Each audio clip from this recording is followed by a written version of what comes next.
welcome everyone. I'm Roger. I'm here at the April 2023 Rudder Workshop, and we're just kind of finishing it up and getting ready to do a demo flight with one of our customers building the Super Duty. And he's come all the way down from Canada, and he's finished his Super Duty rudder, and we're getting ready to go for a flight. We gave a flight the other day, and he wanted to go around the patch again one time, so we're going to do that. And so far, what do you think of the rudder workshop from when you started till now? The entire experience down here, honestly, from walking in the door, actually even on the phones and talking to the girls, you know, arranging everything from coming in through the front doors, very welcoming, and then digging into the workshop itself, honestly, a great experience. Like if you're thinking about it, just do it. I've got to say, I've learned a lot, and I know there's a lot more to learn, but amazing experience for sure. And Mexico traffic, Thermal 750 Yankee November is going to be back taxiing 418 Mexico. And I can't agree. I agree with you 100%. We try to, you know, we have fun ourselves with the customers. You know, come to the workshop, build the rudder, you know, learn their background in aviation, and hopefully they can learn something and enjoy the rest of their life in aviation. We've got a lot of customers here at this workshop, first-time builders, flyers. You're not a first-time flyer. You're you know, a 20,000-hour pilot with airlines, but you haven't flown small planes for a long time. Right. So you want to get back into the, you know, the basics of enjoying low and slow. Absolutely. Like I said, yeah, I do the high and fast, and want to get back to the low and slow. And I've done a fair bit of research over the last couple of years, and yeah. With the whole pandemic taking place, my flying that I was doing with the airlines was considerably less, and it was a good reminder to me about how passionate I still am about aviation. So that's what kind of got the ball rolling on this. Done a lot of research and kind of zeroing in on Zenith. I've heard great things. Zenair, by the way, up in Canada, right? On, Roger. Yeah, hold on. Yeah. How long are you going to be gone? Just be about 10 minutes. Okay. Which direction you heading, Roger? And go again. Command, 1 mile, which direction are you heading? I'm going to get ready to take off on 18 and just probably remaining in the pattern. Roger that. I'm going to do a purple 2-4 with a circle land here in a minute. We'll be running up for a little bit. No pressure.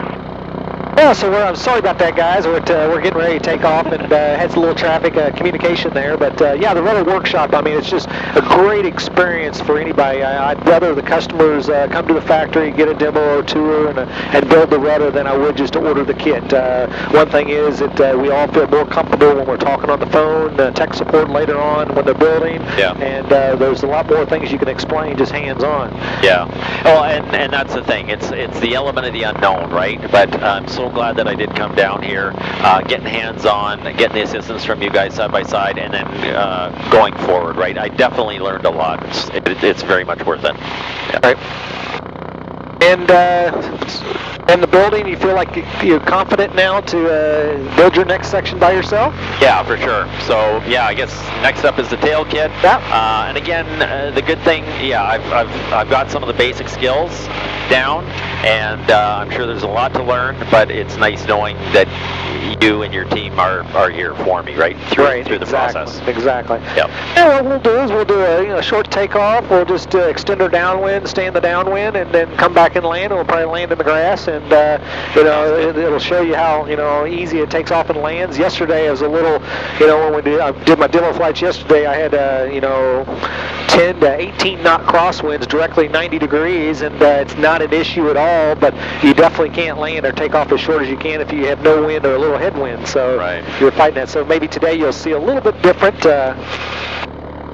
performance. Sounds good. Looking forward to it. Well, now you're gonna get back to Canada, and you're gonna get the tail kit and probably start on that. And you know, what kind of a facility do you have to build in?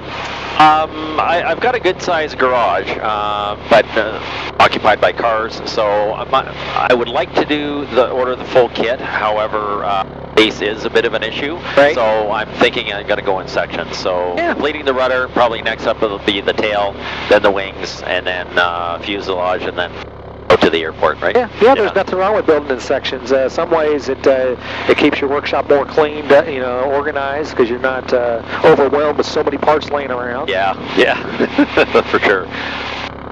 And this is an Aerosport engine, which is basically a derivative of the Lycoming, the Continental Titan. We were discussing Aerosport is located in Canada, which where he's located, and I really strongly suggest that'd be a good option for him because he's wanting to lean towards I wouldn't say more traditional, but a Continental or Titan engine or a Lycoming. Right. And I can't disagree. It's well track proven engines. Yes, there's might burn a little bit more fuel, a little bit more older technology, but it's same time it's reassuring because there's thousands of these out there flying. So everybody's got their own preference, and I think that'd be the best way for you for what your mission is in life in the airplane. Yeah, I like the idea. Then the company out there in BC, it's a neat opportunity, as I mentioned, where you can actually go out and build your engine, right? Which and apparently it's a 2-day experience. So again, relating to what I did here on the workshop, awesome experience, and to have the opportunity to do that with an engine as well, great. Because I'm used to reading manuals and looking at diagrams and schematics of systems, which I love, but to be able to go in and get your hands on is be very rewarding. Right, as well. exactly. Yep. And we've got the end panel here. Traditionally, the kit shipped with the traditional panel for the 750 STOL. Customers have put in the cruiser instrument panel, and now we have the unpanel in this. It gives you a little bit more visibility. If you have long legs or big legs, it might give you a little bit more room. You can move it around in flight or on the ground or whatever. And we've had customers just build center consoles all the way up like a helicopter too, stationary. Okay. So we really leave it up to the builders to what they want to do and build. Yeah, it's neat that you can customize it. Yeah, this is called the Evolution instrument panel. It's out of Huntsville, Alabama. It's everything's integrated in the screen, which is a Tesla screen, and all my remote comm radio transponders, ADSB, and all that is located underneath the seat, so I have nothing in front. Right. Good for visibility. Yeah. So the Super Duty typically, well, I guess you make your choice, right? So there's the unpanel, or you can do, I guess, the traditional panel, and then is it the cruiser panel? The cruiser. Full panel? Okay. The cruiser, yes. Right, so full panel, and again, we touched on the fact that, that's an option for people that want a little bit more real estate for avionics, right? Correct. Yeah, which is kind of the direction I think I'm going. And we have, down here we have the center console. It's got a fuel selector. We got it on both. We got the key. We got master switches, alternator, backup fuel pump, flaps, and trim. So. Okay. Oh, and then lighting up overhead. Right. Like the Boeing. Yeah, and then we've got these nice sun shield shades. The rosin, you're on a cross country, you got the sun in your eye. If you're flying it, I can put them down and, protect your eyes a little longer. Yeah, nice.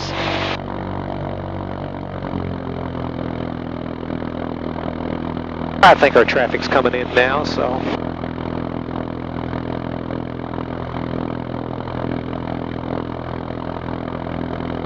Yeah, the visibility is incredible. It is, and these are the 3-inch bubble doors, which come standard in the 750. On the cruiser, the 1.5 inches, a little bit narrower in the total width. You might gain a little bit of speed, probably not. But then the door could open up quite a bit more because you don't have as big as bubble. So there's advantage to that too. Right. You and I, we don't need the bubble door. We're not even touching shoulders, and the shoulders are not outside. So. I was going to say, it's like super comfortable. Yeah, we're not bumping at all. Yeah. And Mexico traffic, experimental 750 Yankee November is going to be party 18. We'll be main in the downwind.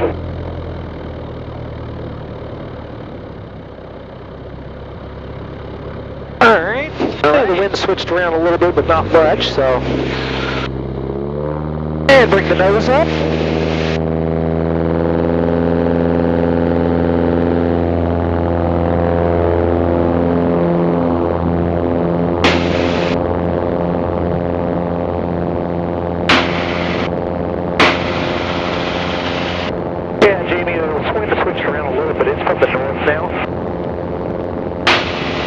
Okay, roger that. I'll just stay on this left base and come around for a downwind for 36.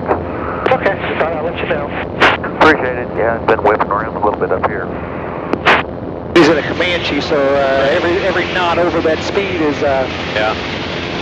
yeah, we'll go out here and just do a circle. And, That was impressive still with a bit of a tailwind even, right? yeah, exactly. Yeah, he was still staying calm, but I'll continue my left base on 18 and make a left downwind for 36 Mexico. Okay, roger that. Then I'll swing out here to the southeast and play around and come back in. Roger that, roger. We got the center stick here, which is nice. You have an option for a dual stick, but I prefer the center stick just because it's less movement, easier to get in and out of the aircraft, and more natural just right there. Yeah, and I guess you're saying the majority of customers actually order the center stick as opposed to... That is correct, yes.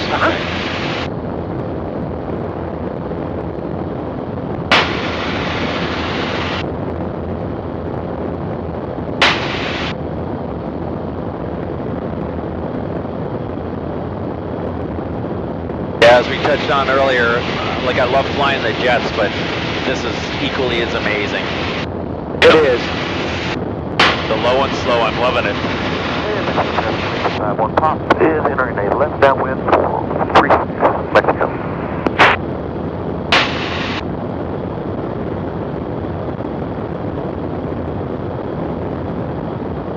And we'll do a turn this way. Everybody can see the skylight.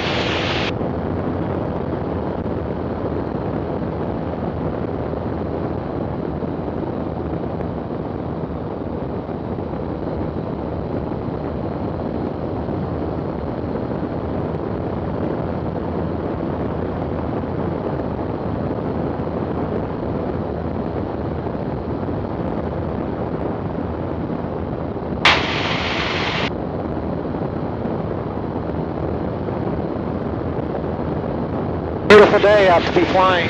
It is. Such a nice looking airplane. Like I absolutely love the look of the Super Duty.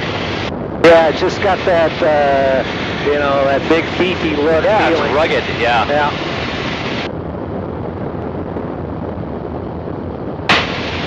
And we'll circle out here and then we'll head back in and see if we can land. We'll try to shoot on the 18 in the grass. Okay. Less holes at that end versus the other end, so.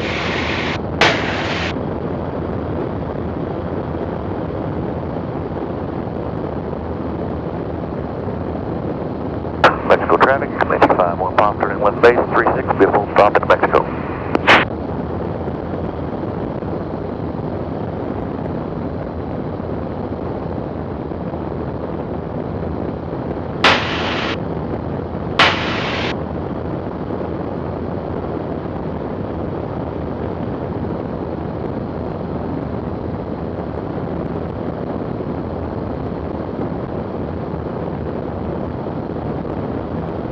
Pretty decent room in the back there too. There is, you know, it's a little challenging, you know, you really need to remove the seat, you know, to get in and out for, you know, an older person. Right. We're saying design-wise, 200 pounds in the back. As far as, you know, CG concerned, this airplane, when it's empty, the CG is right at the front of the envelope, so anything you add is starting to bring it back, so it's going to be very difficult to get it out of CG since the CG starts at the very front of the envelope. Right. Station 1658 Zulu, weather, wind 300 at 6, visible. Yeah, it's 6 knots is quite a bit in a small plane.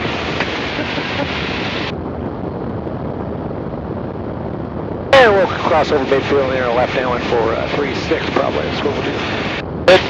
Hey, Mexico traffic, Experimental 750 Yankee November is we're about a mile southeast, gonna cross over midfield here, left downwind for 36 Mexico.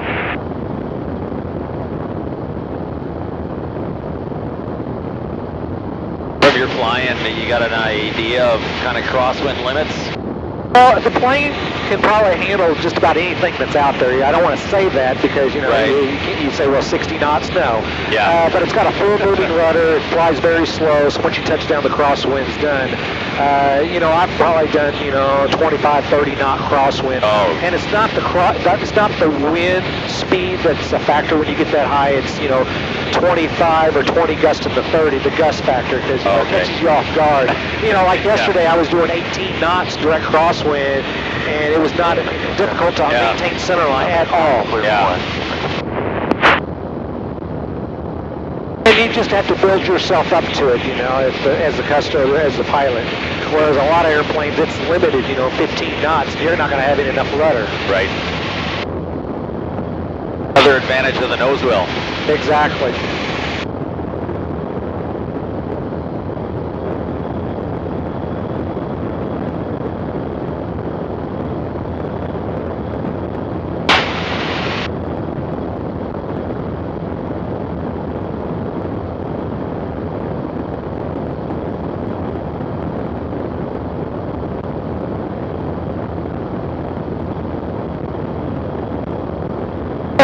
We got gas undercarriage, mixed prop seat belts, looks good. This thing keeps, I need to tighten the screws in there. Kind of annoying.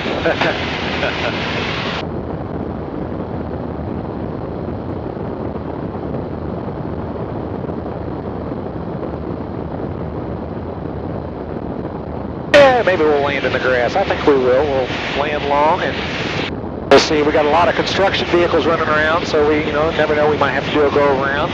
Okay. I had to do a go around earlier this morning. Had a guy crossing as I was on the short file. Oh. And that's the nice thing about this type of airplane. You're very maneuverable. You got excellent visibility, and it's not an issue at all.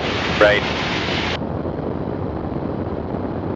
Well, before you get too busy here, I want to thank you. I want to thank Sebastian and Calvin and John, the whole gang here. Oh, yeah. Like I said, everybody's been great. All right, now you can do your thing. Okay.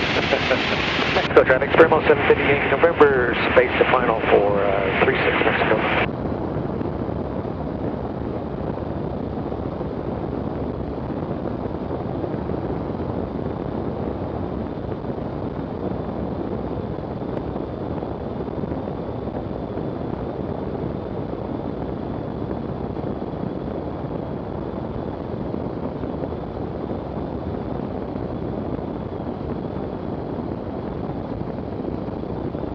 And flaps all the way down.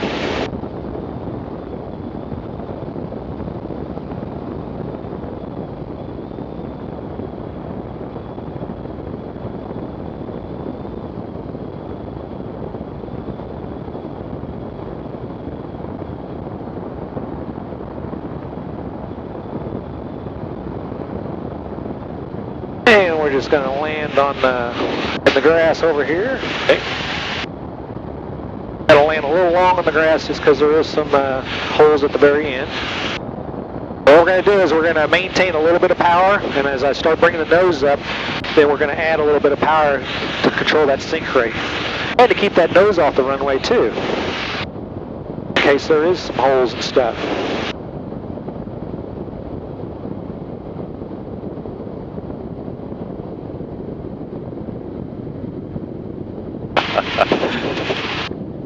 So keeping a little bit of power in.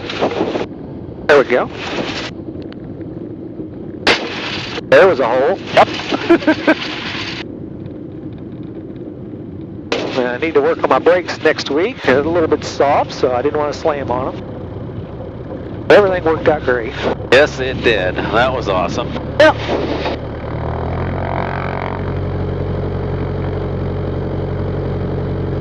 Well, I guess now we have to get back to the work, get in the shop, and get everything ready for the next workshop. And you have to start thinking about your building process. Yeah, absolutely. And you run the rudder workshops how often? Basically once a month. Now, Okay. there's a couple of workshops that we'll do remotely, like we just had one in February in Boerne, Texas, and we had the one down at Wheels and Wings in Florida, and we're always open to customers out there if they want to sponsor a workshop somewhere else, maybe like the Bahamas or somewhere like that, But it's fun to go to different locations because you see a different crowd of customers. Hopefully, we get customers from that area that wouldn't be able to come up here, and then we enjoy it. It gives us something to look forward to going to a different area. Yeah, for sure. Again, a great experience for me. There's 3 big boxes that it ticks off. Is like a tour of the factory, actually doing the demo, and getting your hands on building. So there's a lot of beneficial points to coming out to a workshop like this. Yeah.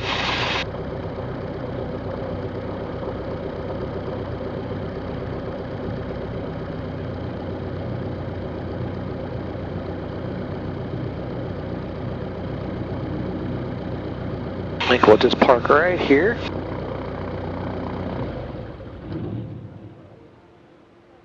All right, thank you guys.